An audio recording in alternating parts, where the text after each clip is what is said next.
Hello, welcome back to Kim Reads as we continue with Kaya's Hero. Chapter 4 Gifts from Swan Circling. Kaya watched as Claw Necklace, Tota, and the two other men saddled their horses and rode off in search for Swan Circling. Kaya couldn't believe anything bad could have happened to her friend. She was so young, so strong. Maybe she'd fallen off her horse and had run away from her. Surely she was coming home on foot, and the men would soon meet up with her. In the meantime, here was her bag, still hanging on the saddle horn. Kaya ran to the bag to find Bear Blanket. The medicine woman was running alone in her baby, who lay gasping in the baby swing. Bear Blanket opened the bag and took out a handful of bark.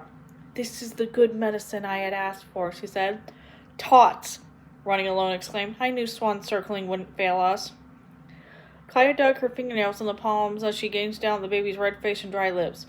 Would blisters soon break out her cheeks? Her people had never seen the men with the pale faces, but their sicknesses had killed many Nimi-Poo. "Tell me," she said fearfully, "does the baby have the bad sickness that kills?" "Not that," Bear Blanket said quickly. "She has a weakness in her chest." Kaya clenched her fists. "Will the medicine help keep her then?"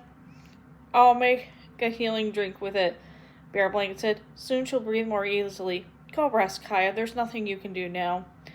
Kaya was warm under a blanket of woven strips of rabbit fur, but she couldn't sleep. Her thoughts were with Swan Circling, who was somewhere in the darkness and the cold wind. Perhaps she built herself a lean-to for shelter, as Kaya had done when she escaped from the enemies.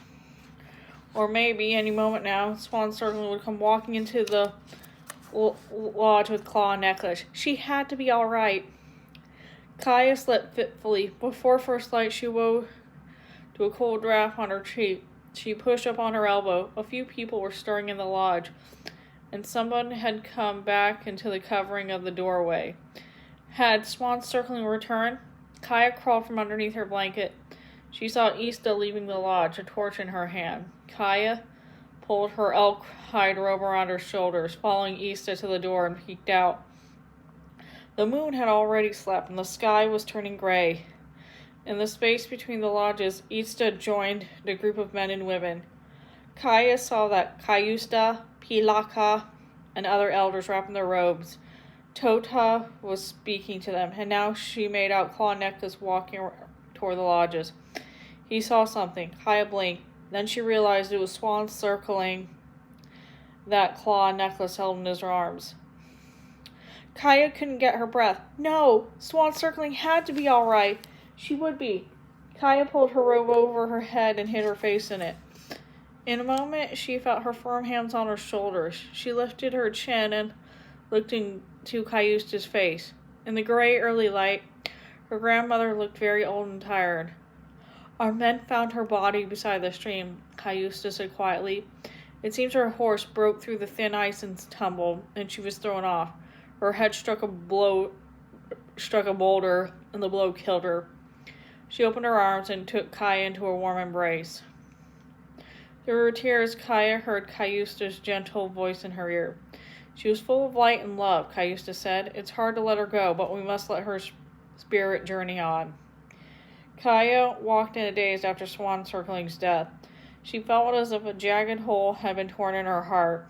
Mixed in with the pain of her friend's death was another pain, one of regret. Oh, why hadn't she called up the courage to tell Swan Circling everything?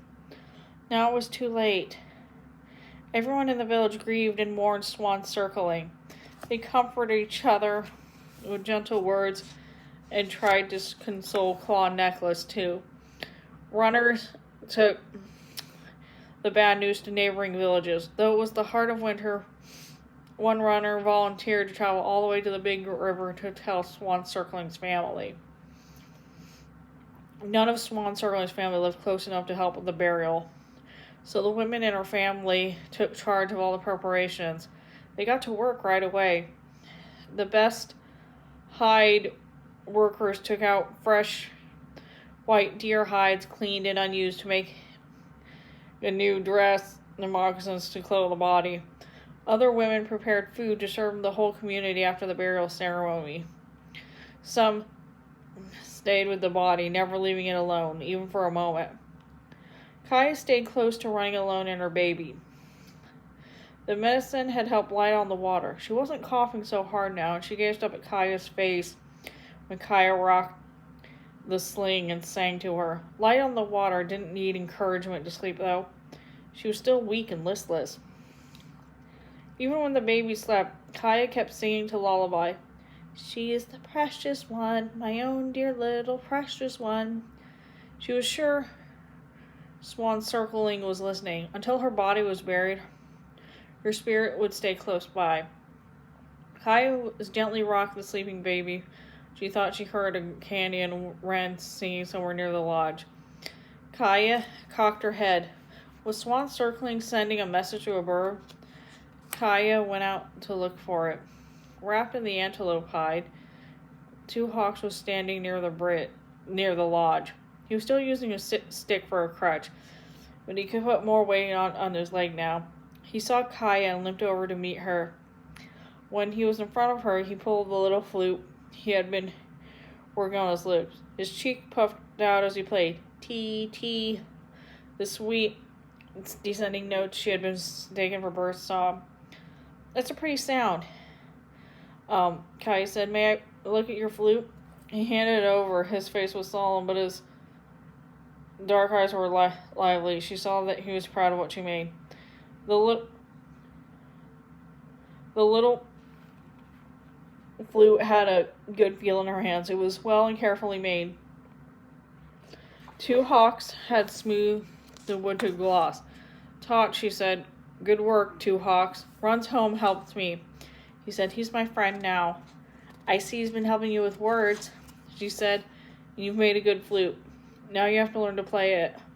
"I can play," he insisted. He brought the flute to his lips and blew.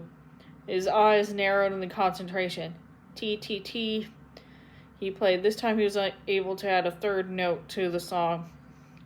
Two Hawks' success lifted Kaya's sad heart a little. His leg was healing. He was a happier boy now. And it seemed that light on the water would get well. There were things to be thankful for this time. Surely Swan Circling's spirit would find comfort in these things too. Before first light on the third morning after Swan Circling's death, Tota and other men went to the burial place on a rise above the big stream to dig a grave.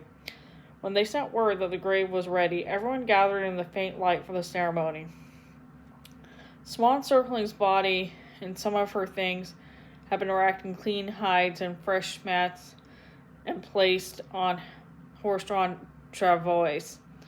Fighting her tears, Kaya followed with the others as the body was taken to the burial place, which faced east, where the sky soon brightened. A medicine man with strong spirit powers led the way. He was a short man with a broad chest and shoulders, and he wore a fur headdress set with mountain sheep horns. At the graveside, he praised Swan's circling strength, her unwavering courage, and her willingness to help her people. He spoke of everyone's sorrow to lose such a good woman. Then he urged her spirit to travel on.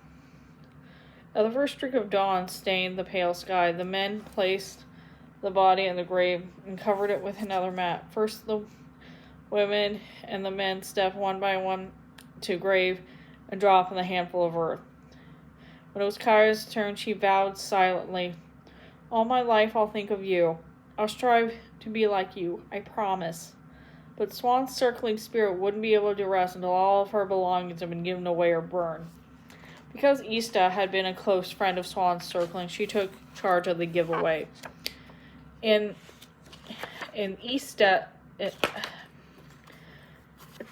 placed all of Swan Circling's belongings on a mat. After all the people had eaten the meal the women had prepared, they gathered around the mat. One by one, Tota called them to step forward. With a few words, he gave Running Alone the mortar and pestle. Little Fawn received the digging stick, and Cayusta a large parfleche. To Brown Deer, he gave a pair of deerskin moccasins. He gave other women and girls Swan Circling's baskets, necklaces, shells, and hides. There was nothing left by his feet but Swan Circling's saddle. Then Tota motioned for Kaya to come forward. She kept her gaze on her moccasins as her father spoke to her.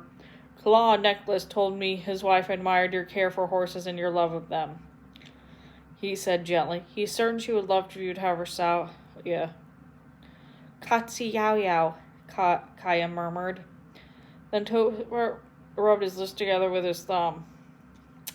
He thought for a moment. She also wanted you to have something much more important than a saddle, he said. In his deep voice, Tota told how Swan Circling had recently come to them and Ista and asked to speak with them. She told us she had a dark dream, a dream of her death, he said. She wasn't frightened, but she said if she should die, she wanted Kaya to have her name. As you know, her name was hers to give as she chose. She was fond of you, Kaya, and she spoke of your special friendship. She believed you would carry her name well. We accepted her gift with your gratitude. Now a very old woman lifted her head to speak. It's her job to remember how everyone was related to each other. What Kaya's father says is true, she said firmly. I was there when Kaya's parents accepted the name. I say this is so. Kaya hugged to that beautiful saddle of painted wood and hide that Tota handed her. But as she turned and walked toward back to her place, her mind couldn't take in the second gift that Swan Circling had given her. Her name. That was the greatest gift anyone could give. Kaya's thoughts rushed back and forth between gratitude and doubt. How honored she would have been to have been her friend's name. But could she be truly worthy of it? And would Swan Circling have known if she had known Kaya's failures? If only Swan Circling were here, for it seemed that Kaya was the one person who could quit these racing doubts and fears. But Kaya was alone with her torn feelings. It wasn't until that night that Kaya could talk with her mother. Ista had heated stones in the fire and was putting them in the water basket to boil deer meat. She stirred hot stones rapidly to keep them from scorching the basket. Kaya crouched by her side.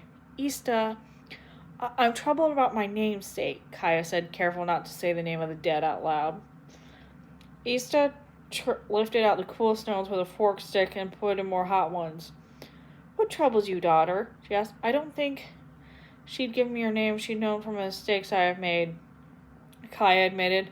I never told her about my nickname or how I got myself in Speaking Rain taken captive. When Ista glanced at her, Kaya saw her mother's eyes soften.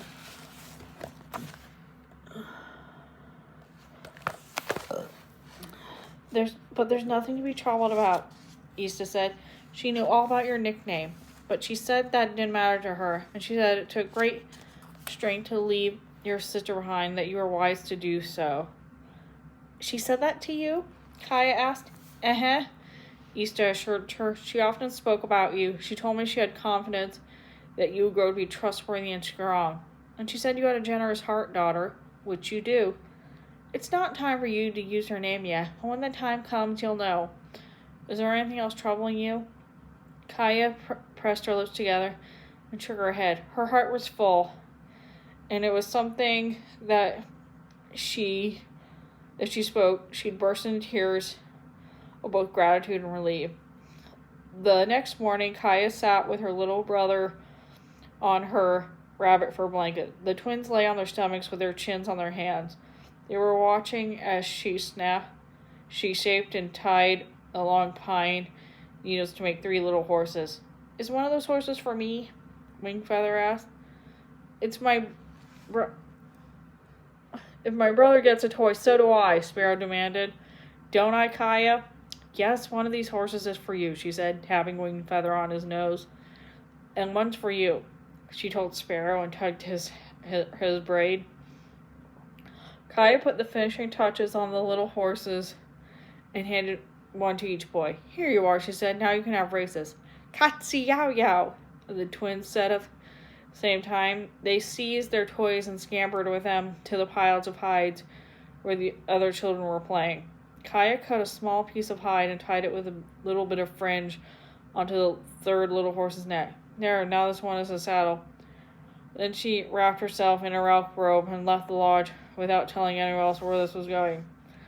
Essentially, wakened, she'd know what to do. The trail to the burial place led the sides of the low hills.